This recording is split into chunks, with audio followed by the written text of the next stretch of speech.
Hello friend, कैसे हो? I hope सारे अच्छे होंगे। तो यार, आईबीएस का अर्लियर साइन क्या होता है? मतलब जो लोग आईबीएस से सफ़र कर रहे हैं, जो लोग आईबीएस से जूझ रहे हैं, तो स्टार्टिंग में कौन कौन से सिम्टम्स उन्हें दिखाई देते हैं, आइए उसके बारे में बात करते हैं। तो देखो भाई, जब मैं आईबीएस से जूझ रहा था, जब मैं आईबीएस से सफ़र कर रहा था, तो स्टार्टिंग में जब भी मैं स्टूल पास करने जाता था, तो फर्स्ट पार्ट ऑफ स्टूल बहुत हार्ड आता था, बहुत हार्ड। और उसके बाद वाला स्टूल या तो नॉर्मल आता था या तो लूज आता था। मतलब आप ऐसे समझो कि first part of stool, stool का पहला हिस्सा, स्टूल का 2-3 इंच का हिस्सा, मतलब इतना हिस्सा लगभग बहुत हार्ड आता था, बहुत हार्ड, बहुत टाइट आता था। और वो फटा फटा सा रहता था, ठीक है, ठीक है। और उसके बाद वाला हिस्सा नॉर्मल या लूज आता था, ठीक है। तो जब ये सारे सिम्टम्स किसी में दिखाई देते हैं, तो आप उन लोग क्या करते हैं? आप उन लोग या तो इग्नोर करते हैं या गैस्ट्रो के पास जाते हैं, ठीक है। जब आप लोग गैस्ट्रो के पास जाते हैं, तो हम लोग एक्सप्लेन ही नहीं कर पाते हैं कि हम लोग के साथ हो क्या रहा है। तो फिर जैसे तैसे टूटे फूटे शब्दों में जब एक्सप्लेन कर पाते हैं, बोलते हैं फर्स्ट पार्ट बहुत हार्ड आता है, उसके बाद नॉर्मल आता है, तो उन्हें लगता है कि इसे नॉर्मल कॉन्स्टिपेशन है, और वो लेग्जेटिव देकर भेज दिया करते हैं। लेकिन एक टाइम ऐसा आता है जब लेग्जेटिव भी काम करना बंद कर देता है, ठीक है। जो लोग इन सब चीज़ों से सफ़र कर रहे होंगे, जो लोग इन सब चीज़ों से जूझ रहे होंगे, झेल रहे होंगे, वो मेरे इस बात से रिलेट कर पा रहे होंगे, ठीक है। फिर क्या होता है धीरे धीरे, मतलब 2-3 महीने बाद क्या होता है कि जो first part of a stool जो हार्ड आता था, वो या तो कॉन्स्टिपेशन का रूप ले लेता है, ठीक है, या तो लूज स्टूल का रूप ले लेता है, या कॉन्स्टिपेशन और लूज मतलब मिक्स का रूप ले लेता है। जो जैसे पहले हो रहा था, first part of stool hard, और उसके बाद फिर नॉर्मल, वो मिक्स का रूप ले लेता है, ठीक है। और धीरे धीरे सिम्टम्स बढ़ते ही जाते हैं। जिन्हें कॉन्स्टिपेशन होता होगा, वो 2-3 दिन तक स्टूल ही नहीं पास कर पाते हैं। और जिन्हें लूज़ आता होगा, उन्हें उनके साथ क्या होता होगा कि जब भी वो खाना खाते होंगे, तो उसके बाद उन्हें फ़ौरन बाथरूम भागना पड़ता होगा, ठीक है।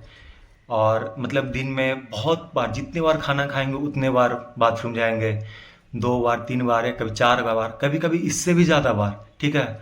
और एसिडिटी बहुत बढ़ जाती है, हाइपर एसिडिटी हो जाती है स्टमक में, ठीक है। स्टमक में ऐसा लगता है कि आ, कहीं धक धक का आवाज़ आने लगता है स्टमक में, हमेशा 24/7 गुड़ की आवाज़ें आती रहती है, ठीक है। पेट में धड़कन महसूस होता है, ठीक है। और स्टूल के साथ साथ म्यूकस भी दिखाई देते हैं। तो जब इन सब सिम्टम्स से वो जूझ रहे होते हैं, तो वो फिर से गैस्ट्रो के पास जाते हैं। जब वो गैस्ट्रो के पास जाते हैं, तो गैस्ट्रो उन्हें बहुत तरह का टेस्ट रिकमेंड करते हैं। और ऑब्वियस सी बात है यार, प्रॉब्लम स्टमक में है तो लोग जाएंगे भी तो गैस्ट्रो के पास ही ना। तो लोग गैस्ट्रो के पास जाते हैं, तो गैस्ट्रो बहुत तरह का टेस्ट लिखते हैं, जैसे जैसे endoscopy, colonoscopy, stool test, ultrasound. पर सारा टेस्ट नॉर्मल आता है, सारा टेस्ट नॉर्मल आता है। तब वो और भी टेंशन लेने लग जाते हैं, ठीक है। तो भाई, अगर आपके साथ भी ऐसा हो रहा हो, first part of stool hard आ रहा हो, पत्थर की जैसे आ रहा हो, फटा फटा सा एकदम हार्ड, एकदम बहुत ही हार्ड आता होगा, मतलब स्टूल पास करने में बहुत प्रॉब्लम होता होगा, आधा घंटा या आधा घंटा से भी ज़्यादा देर तक आप बाथरूम में बैठे रहते होगे, तो वो फर्स्ट पार्ट ऑफ स्टूल बहुत हार्ड, बहुत मुश्किल से निकलता होगा। उसके बाद वाला स्टूल नॉर्मल आता होगा। और धीरे धीरे अगर आपको भी कॉन्स्टिपेशन हो गया है, मतलब 2-3 महीने 4 महीने से कॉन्स्टिपेशन रह रहा है, लूज मोशन हो रहा है, खाना खाते ही आपको बाथरूम भागना पड़ रहा है, ठीक है, पेट में धड़कन की आवाज़ें आ रही है, ठीक है। तो यार, ये कुछ भी नहीं है, ये आईबीएस है, ठीक है। आईबीएस ही है, जिसे इरिटेबल बाउल सिंड्रोम बोलते हैं, ठीक है। और आपका सारा टेस्ट जब नॉर्मल आ रहा है, तो आप तो 100% मान लो कि आपको आईबीएस ही है, ठीक है। और आईबीएस होता क्यों है? इसका एक ही रीज़न है भाई, स्ट्रेस। उसका एक ही रीज़न है, स्ट्रेस। स्ट्रेस किसी भी चीज़ का हो सकता है। देखो, स्ट्रेस तो रहता ही रहता है। आईबीएस का सबसे बड़ा कारण स्ट्रेस तो है ही, पर डर भी एक कारण है। और डर से ही स्ट्रेस उत्पन्न होती है, ठीक है। किसी भी चीज़ का डर, किसी भी चीज़ का डर, किसी को खोने का डर, ठीक है। जब बहुत ज़्यादा आप डर जाते हो, किसी को खोने का डर, ठीक है, या किसी भी चीज़ का डर, कुछ रिजल्ट का डर, ठीक है, कोई एग्ज़ाम हो गया उस रिजल्ट का डर, ठीक है, जब लंबे समय से बना रहता है, लंबे समय से बना रहता है, ये मतलब 1-2 दिन का बात नहीं है भाई, मतलब बहुत लंबे समय 2-3 महीने 4 महीने, जब किसी चीज़ का डर बना रहता है, किसी चीज़ का स्ट्रेस रहता है, बहुत ज़्यादा ही स्ट्रेस, जिससे आप बहुत ज़्यादा डर गए हो। मतलब कैसा स्ट्रेस? मतलब स्ट्रेस किसी भी चीज़ का हो सकता है, वो रिलेशनशिप को लेकर हो सकता है, वो करियर को लेकर हो सकता है, ठीक है, किसी भी चीज़ का स्ट्रेस हो सकता है। मतलब जितने लोग अभी तक मुझे मैसेज किए हैं, मतलब मेरे पास 100 से ज़्यादा लोगों का मैसेज आ गया इंस्टाग्राम पे, तो उसमें 95% ऑफ पीपल दो ही चीज़ से उनको आईबीएस हुआ है, दो ही चीज़ से वो रीज़न बताते हैं। एक सबसे बड़ा रिलेशनशिप का स्ट्रेस, दूसरा करियर का स्ट्रेस, ठीक है। आप खुद सोचो, आपने नोटिस किया होगा, आपने देखा होगा कि जिन्हें भी आईबीएस हुआ होगा वो यंगस्टर ही होगा, वो यंगस्टर ही होगा, क्यों? और यही एक एज होता है जिसमें करियर भी बनाना होता है और लोग रिलेशनशिप में भी आते हैं, ठीक है। तो इन्हीं सब चीज़ों का वो बहुत ज़्यादा स्ट्रेस ले लेते हैं, बहुत ज़्यादा स्ट्रेस ले लेते हैं, ठीक है, बहुत ज़्यादा डर जाते हैं, ठीक है, इतना डर जाते हैं कि उन्हें आईबीएस हो जाता है, उन्हें एंजाइटी आने लगती है, उन्हें डिप्रेशन होने लगती है, ठीक है, उन्हें एंजाइटी डिप्रेशन होने लगती है। एक तो यार उनका गट साथ नहीं देता है, उनका पेट साथ नहीं देता है, प्लस दूसरा उन्हें उनका किसी और चीज़ का टेंशन भी रहता है, ठीक है। तो वो चारों तरफ से प्रॉब्लम से घिर जाते हैं, ठीक है, ठीक है, क्योंकि इसी एज में सब कुछ करना होता है, इसी एज में उन्हें पैसा की भी ज़रूरत होती है, ठीक है, इसी एज में वो रिलेशनशिप भी बनाते हैं, ठीक है, ठीक है, इसी एज में उन्हें करियर भी बिल्ड करना होता है। तो वो चारों तरफ प्रॉब्लम से घिर जाते हैं, और जब चारों तरफ प्रॉब्लम से घिर जाते हैं तो वो बहुत स्ट्रेस ले लेते हैं, डर जाते हैं, ठीक है, ठीक है, बहुत ज़्यादा ही डर जाते हैं। और यार आजकल इतना कंपटीशन बढ़ गया है हर एक चीज़ में। अगर आप 10 दिन के लिए ही कहीं गायब हुए ना, अगर आप किसी चीज़ का प्रिपरेशन कर रहे हो या किसी भी काम में आप लगे हुए हो, अगर आप 10 दिन भी अगर आप कहीं निकल गए या गायब हो गए, तो आप जब 11वां दिन आप लौटोगे तो 11वां दिन लोग आपको वहाँ पे नहीं मिलेंगे, आपसे कई कदम आगे बढ़ चुके होंगे, ठीक है। और यही कंपैरिजन उन्हें स्ट्रेस तक ले आता है, उन्हें एंजाइटी डिप्रेशन तक ले आता है, उन्हें आईबीएस तक ले आता है, ठीक है। वो कंपेयर करने लग जाते हैं अपने लाइफ को किसी और के लाइफ से, ठीक है। तो कंपैरिजन भी सबसे बड़ा रीज़न है, ठीक है।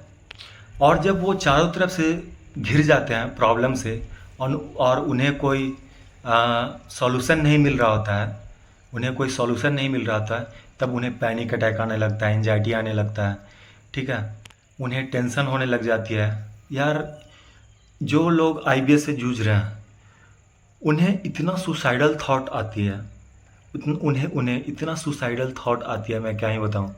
यार मेरे साथ क्या होता था, मुझे इतना सुसाइडल थॉट आ रही थी, इतना सुसाइडल थॉट कि मैं छत पे जाने से डरता था, मैं छत पे जाने से डरता था। क्यों?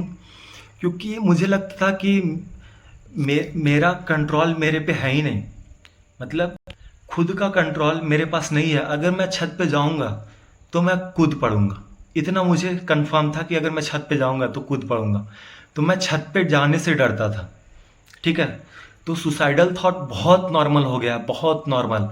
और यार देखो, एक टाइम तक लोग एंजाइटी डिप्रेशन को झेल सकते हैं, एक टाइम पे वो एंजाइटी डिप्रेशन को झेल सकते हैं, लेकिन जो तीसरा फैक्टर है आईबीएस, ठीक है, जब आईबीएस होता है तो वो बहुत इरिटेट हो जाते हैं, बहुत इरिटेट हो जाते हैं।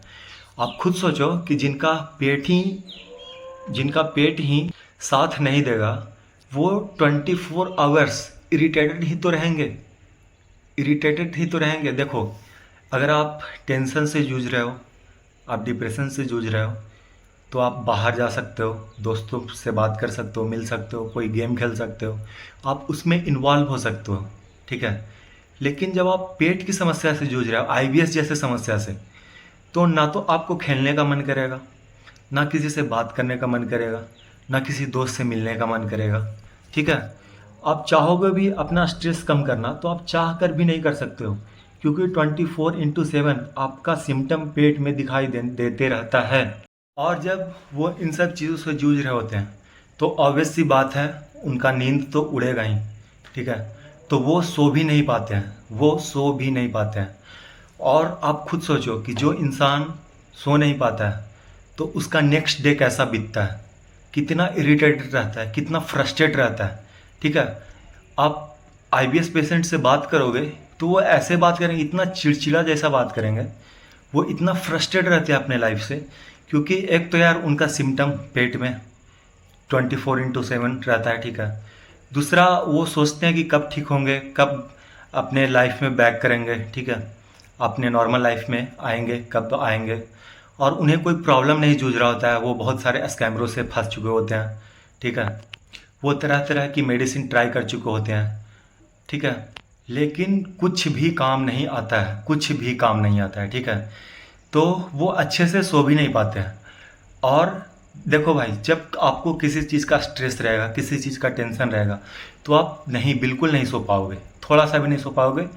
अगर वो सोते भी हैं तो उन्हें लगता है कि मैं जागा हुआ हूँ, अगर कोई कुछ बात कर रहा हो तो उन्हें लगेगा कि मैं सुन रहा हूँ, ठीक है। वो जब भी सुबह उठते हैं तो उन्हें फ्रेश बिल्कुल भी महसूस नहीं होता है, उन्हें ऐसा बिल्कुल भी नहीं लगता है कि वो सोकर उठे हैं, उन्हें लगता है कि वो जागते ही रहे रात भर, ठीक है। तो एक बहुत बड़ा रीज़न आईबीएस का नींद भी है, ठीक है। तो अब बात करते हैं इसका ट्रीटमेंट के बारे में।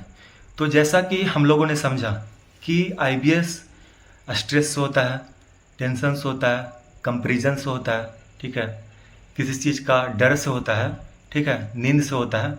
तो इसका इलाज भी भाई साइकेट्रिस्ट के पास है, इसका इलाज साइकेट्रिस्ट के पास है।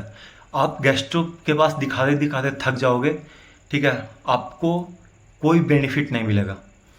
अगर आपका सारा टेस्ट नॉर्मल आ गया, ठीक है, जब आपका सारा टेस्ट नॉर्मल है, ठीक है, ठीक है, उसके बाद भी आपको सारे सिम्टम दिखाई दे रहे हैं, लूज मोशन, कॉन्स्टिपेशन, ठीक है, पेट में क्रैम्प, पेट में दर्द, पेट में मरोड़, ठीक है, पेट में गुड़गुड़ की आवाज़ें, पेट में हार्टबीट जैसा सेंसेशन, ये सारे सिम्टम से आप जूझ रहे हो, आपको नींद ना आना, ठीक है, ठीक है, किसी चीज़ का टेंशन, स्ट्रेस बना रहना 24/7, तो आप एक साइकेट्रिस्ट के पास जाओ, ठीक है। क्योंकि इसका इलाज है साइकेट्रिस्ट के पास, ना कि गैस्ट्रो के पास। क्योंकि आपको आईबीएस हुआ ही है ब्रेन और गट का कनेक्शन टूट जाने से, ठीक है। मैंने पिछले वीडियो में एक्सप्लेन कर रखा है कि कैसे हमारे गट का हमारे ब्रेन से कनेक्शन रहता है, तो आप वो सब देख सकते हो, ठीक है। तो इसका एक ही सॉल्यूशन है भाई, साइकेट्रिस्ट, और एक अच्छा साइकेट्रिस्ट। आप वैसे साइकेट्रिस्ट के पास जाओ जिन्हें आईबीएस के बारे में नॉलेज हो।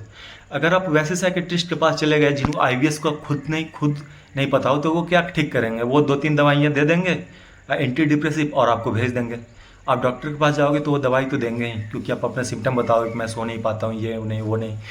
तो इसका इलाज है साइकेट्रिस्ट के पास। और साइकेट्रिस्ट के पास इलाज के साथ साथ आपको एक बहुत गहरी नींद लेनी पड़ेगी, ठीक है। जब तक आप सोओगे नहीं तब तक आप रिकवर नहीं कर पाओगे, ठीक है। रिकवरी हमेशा स्लीप में ही होती है, नींद में ही होती है। आप देखोगे कि बच्चा जितना छोटा रहता है उतना ज़्यादा सोता है। क्यों? क्योंकि वो बहुत ग्रो कर रहा होता है, ग्रोथ रेट उसका हाई रहता है। आप बूढ़े में देखोगे कि वो बहुत ज़्यादा नहीं सो पाते होंगे, वो 4-5 बजे ही उठ जाते होंगे और अपने घर के बच्चों को उठाने लग जाते हो कि उठो, पढ़ाई करो, ये करो, वो करो। लेकिन नहीं, ऐसा बिल्कुल नहीं करना चाहिए। क्योंकि देखो, उनका तो अब ग्रोथ होने वाला नहीं है, ठीक है, वो तो अब ग्रो करेंगे नहीं, तो उनका नींद धीरे धीरे कमते जाता है। और जो बच्चा लोग होते हैं वो अभी ग्रो कर रहे होते हैं, ठीक है, ठीक है, उनका मांसपेशियाँ, उनका मसल, उनका बोन सब कुछ ग्रो कर रहा होता है। तो उन्हें नींद की बहुत ज़्यादा ज़रूरत होती है, क्योंकि वो रिकवर ही नींद से करेंगे, ठीक है, ठीक है। अगर आप जिम जा रहे हो या आप एक्सरसाइज कर रहे हो और आप सो ही ना, तो आपका बॉडी 24/7 पेन करते रहेगा, ठीक है। जब आप सोओगे, जब एक अच्छी स्लीप लोगे, ठीक है, जब एक अच्छी स्लीप होगे तभी आपका रिकवरी हो पाएगा। तो आईबीएस में भी यही है, जब आप बिल्कुल अच्छे से सोओगे, ठीक है, एकदम बिल्कुल गहरे से गहरी नींद में सोओगे, तभी आप आईबीएस से निकल पाओगे, ठीक है। तो जब आप एक साइकेट्रिस्ट के पास जाओगे तो आप अपना सारा प्रॉब्लम बताओ, और ये भी बताना कि मुझे नींद नहीं आती है, ठीक है। क्योंकि वो वैसा मेडिसिन दे जिससे आप एकदम बिल्कुल गहरी नींद में सो पाओ। जब आप गहरी नींद में सोओगे तभी आप ठीक हो पाओगे, ठीक है। तो भाई आज के वीडियो में बस इतना ही, मिलते हैं किसी और वीडियो में। Take care.